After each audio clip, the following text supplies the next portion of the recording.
दोस्तों Vodafone idea की बात करें तो स्टॉक के अंदर आज सुबह तेजी देखने को मिली, लेकिन प्रॉफिट बुकिंग हावी हो गई स्टॉक के अंदर, क्योंकि पिछले दो ट्रेडिंग सेशन से स्टॉक के अंदर तेजी बनी है। यहाँ पे काफ़ी बड़ी गुड न्यूज़ निकल के आ रही है। कंपनी ने मुंबई में 5G सर्विस लॉन्च कर दी है।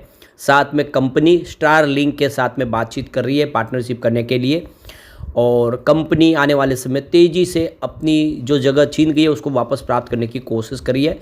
एजीआर बकाया को लेकर सरकार की तरफ से भी बड़ा बयान निकल कर आया है। किस तरह से सरकार वोडाफोन आइडिया को सपोर्ट देगी, उसकी एक पूरी की पूरी यहाँ पे क्या रणनीति है उसको समझने की कोशिश करेंगे, और क्या आने वाले समय में वोडाफोन आइडिया बेहतर कर सकता है या अभी भी मुसीबत बाकी है, जानने की कोशिश करेंगे इस वीडियो के माध्यम से। लेकिन फ्रेंड्स, उससे पहले अगर आप पहली बार हमारे चैनल पे आए तो चैनल को सब्सक्राइब कर दीजिए, एक बेल आइकॉन दबा दीजिए ताकि जब भी नया वीडियो बने पहला नोटिफिकेशन आपको मिले। वीडियो पसंद आए तो लाइक से ज़रूर कीजिए। चलो फ्रेंड्स, वीडियो स्टार्ट करते हैं। मैं हूँ आपका दोस्त एसबी दवे और हमारे अपने चैनल ऑनलाइन कमाई में आपका बहुत बहुत स्वागत है। तो सबसे पहले वोडाफोन आइडिया के कारोबार की बात कर ले।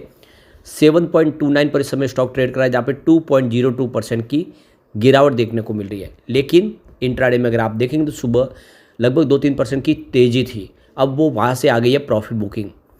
तो देख सकते हो कि स्टॉक यहाँ पे बेहतर प्रदर्शन किया, क्योंकि company 5G service roll out कर रही है। मुंबई में कंपनी अपनी सर्विस शुरू करने जा रही है।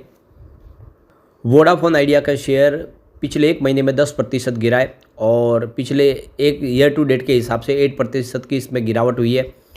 तो पिछले 6 महीनों में यहाँ पे 30% ऑलरेडी स्टॉक गिर चुका है, और 1 ईयर के हिसाब से 42% की ज़बरदस्त गिरावट हुई है, यानी स्टॉक एक तरफा गिरा है। अब यहाँ पे देख सकते हो कि वोडाफोन आइडिया के शेयर जो आज सुबह सुबह तेज़ी देखने को मिली, तो ये देख सकते हो इसके पीछे वजह की कंपनी ने यहाँ पे काफ़ी सारे अनाउंसमेंट कर लिए हैं, और इसका असर देखने को मिला। पिछले दो ट्रेडिंग सेशन में देख लो 5% के आसपास की तेज़ी बनी है। तो 5G सर्विस मुंबई में शुरू की है कंपनी ने। इस ऐलान के बाद में यहाँ पे माहौल पॉजिटिव बना है। तो देख सकते हो कि यहाँ पे आज सुबह सुबह का माहौल ठीक था और स्टॉक तेज़ी से आगे भी बढ़ा। अब यहाँ पे देख सकते हो कि Aditya Birla group telecom operator Vodafone idea ने बुधवार को अनाउंस किया है। उनके अनाउंसमेंट में ये आप क्लियर है कि अब वो 5G सर्विस शुरू कर चुके हैं मुंबई में। नेक्स्ट जनरेशन की शानदार सेवाएं देने को बिल्कुल तैयार है मुंबई में, और आने वाले समय में इसको धीरे धीरे अलग अलग शहरों में बढ़ाया जाएगा। तो VI की 5G सर्विस मुंबई में अवेलेबल हो चुकी है, और यहाँ पे देख सकते हो कि एक नई जनरेशन की हाई क्वालिटी की 5G सर्विस अब लोगों को मिलेगी। और कंपनी आने वाले समय में आप देख सकते हो कि अपनी इस परफॉर्मेंस के बेहतर पे दम पे आने वाले समय में दूसरी कंपनियों को पछाड़ने की प्लानिंग कर रही है। तो एक्सचेंज को इसकी जानकारी ऑलरेडी कल ही दे दी गई है कि हमने 5G सर्विस मुंबई में शुरू की है, और बेस्ट और सुपर परफॉर्मेंस देने को हम तैयार हैं। और यहाँ पे 5G सर्विस के लिए इन्होंने नोकिया के साथ में पार्टनरशिप की है, जो इनको हर तरह के इक्विपमेंट प्रोवाइड कर रहे हैं, लेटेस्ट जनरेशन की टेक्नोलॉजी दे रही है, जिसके माध्यम से शानदार 5G सर्विस को शुरू किया जाए। तो ये देख सकते हो कि आने वाले समय में आप देखें जो एक नेटवर्क की जो क्वालिटी होगी दूसरों के मुकाबले हटके हो, बेहतर हो, यही वोडाफोन आइडिया का सपना है, ताकि जो कस्टमर गए वापस उनकी तरफ आए। इसके अलावा वोडाफोन आइडिया यहाँ पे AI बेस्ड SON यानी सेल्फ ऑर्गेनाइजिंग नेटवर्क भी इस्टाब्लिश कर रहा है, और जिसके माध्यम से जो कंज्यूमर है उनको बेस्ट एक्सपीरियंस मिले नेटवर्क का। यहाँ पे 5G के लिए इन्होंने अपना प्राइस ऑफर भी पेश कर दिया है। जो नया जो इंट्रोड्यूसिंग ऑफर रखा है, इसमें आप देख सकते हो कि कंपनी मात्र 299 में अनलिमिटेड 5G सर्विस प्रोवाइड कर रही है, और हर तरह की कॉल सेवाएं फ्री है। इसके अलावा अगर आप देखें तो वोडाफोन आइडिया ने एक क्लेरिफिकेशन दिया है जो एक्सचेंज से उनसे मांगा गया था। क्या उनकी बातचीत स्टार लिंक के साथ में चल रही है, क्या वो भी आने वाले समय में सैटेलाइट के माध्यम से सेवाएं देंगे, तो इसका क्लेरिफिकेशन कंपनी ने दे दिया है। उनका कहना है कि हम ये जानकारी एक्सचेंज को देना चाहते हैं कि हम अपने बिजनेस को लेकर बहुत सारे फैसले ले रहे हैं, अपने बिजनेस को बढ़ाना चाहते हैं, और इसके लिए बहुत सारे टाइप भी कर रहे, बहुत सारी पार्टनरशिप कर रहे हैं, और आने वाले समय हमारी जो बिजनेस के लिए जो भी ज़रूरी है वो सारा काम हम करेंगे। तो साथ में ये उनका कहना है कि हम देख सकते हो कि स्टार लिंक के साथ भी बातचीत कर रहे हैं और भी कंपनियों के साथ में बातचीत कर रहे हैं ताकि बेहतर से बेहतर सेवाएं हम दे सके। तो ये उन्होंने स्वीकार किया है कि स्टार लिंक के साथ में वोडाफोन आइडिया की बातचीत चल रही है, एक्सचेंज को इसकी जानकारी दी गई है। यहाँ पे देख सकते हो कि पिछले 12 महीनों में वोडाफोन आइडिया ने अच्छी खासी फंड रेजिंग की है, जिसमें आप देखें तो करीब 26,000 करोड़ के आसपास की फंड रेजिंग कंपनी ने की है, जिसमें सबसे बड़ा एक IPO लाया गया। करीब 18,000 करोड़ रुपीज़ की फंड रेजिंग उस IPO के माध्यम से हुई। 11 रुपीज़ के माध्यम से शेयर प्रोवाइड किए गए थे बड़े फंड हाउस को, जो बड़े इन्वेस्टर हैं उनको। प्रमोटर ने भी 4,000 करोड़ रुपये की रकम अपनी तरफ से लगाई है।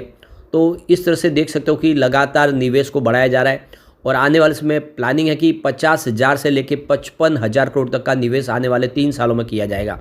यानी 4G सर्विस को हर जगह पे पहुंचाना, गांव के हर कस्बे में, हर शहर में, हर जगह पे पहुंचाना चाहते हैं। जहां पे 4G अभी बाकी है उसको भी पहुंचाएंगे, साथ में 5G सर्विस को लॉन्च करेंगे।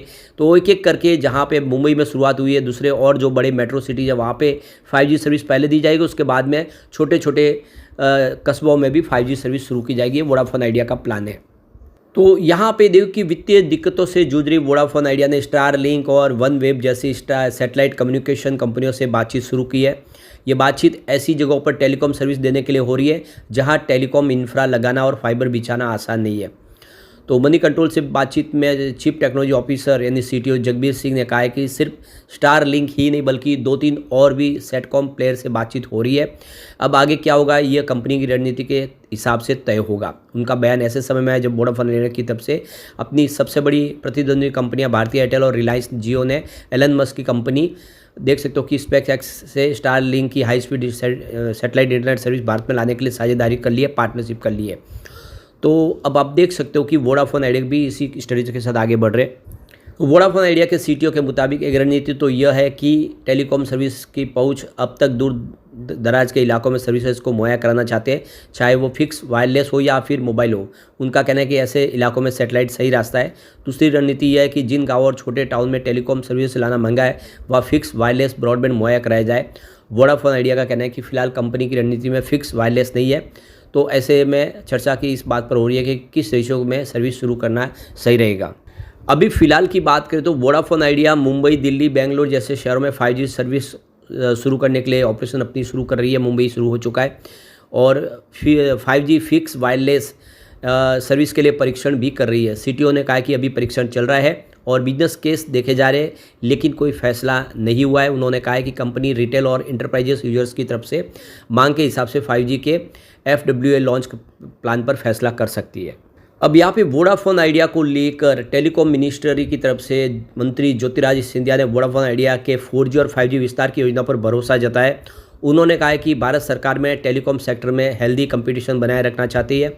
वही AGR बकाया माफ़ी को लेकर उन्होंने 18 मार्च 2025 को खास बातचीत की है। सिंधिया ने कहा कि हम वोडाफोन आइडिया में लगभग 23% की हिस्सेदारी रखते हैं। वर्तमान में इसका मोबाइल मार्केट करीब 9.5% हिस्सा है। हमारा मानना है कि टेलीकॉम सेक्टर में स्वस्थ प्रतिस्पर्धा होनी चाहिए। दुनिया में बहुत कम ऐसे देश हैं जहाँ पर 4 टेलीकॉम ऑपरेटर काम कर रहे हैं। भारत एक ऐसा जीवंत बाजार है जहाँ पे 4 कंपनियाँ मौजूद है। उन्होंने ये भी बताया कि वोडाफोन आइडिया ने अब तक 20,000 से 25,000 करोड़ तक का इक्विटी फंड जुटा लिया है और अपने विस्तार की योजनाओं को आगे बढ़ाने की तैयारी कर रही है। वोडाफोन आइडिया की कर जुटाने की योजना की सरकार की AGR बकाया राहत पर निर्भर बताई जा रही है। इस पर सिंधिया ने कहा है कि यह कंपनी का फैसला है। हालांकि उन्होंने ये नहीं बताया कि सरकार 1 लाख करोड़ के AGR बकाया माफ़ी की योजना पर विचार कर रही है या नहीं। इस मुद्दे पर उन्होंने कहा कि इस पर मैं कोई टिप्पणी नहीं करूंगा क्योंकि यह मेरे दायरे में नहीं है। बैंक लोन के लिए सरकार के फैसले का इंतजार है। वोडाफोन आइडिया के CEO अक्षय मुंद्रा ने पहले ही संकेत दिए थे कि कंपनी को सरकार के AGR के मुद्दे के समाधान की उम्मीद है क्योंकि सरकार खुद इसमें सबसे बड़ी शेयर होल्डर है। उन्होंने कहा था कि टेलीकॉम सेक्टर से जुड़े मुद्दों पर सरकार से नियमित बातचीत होती रहती है। इसके अलावा बैंक गारंटी से जुड़ी हालिया राहत को सरकार की दूरसंचार सेक्टर में सुधार जारी रखने की प्रतिबद्धता का संकेत बताया।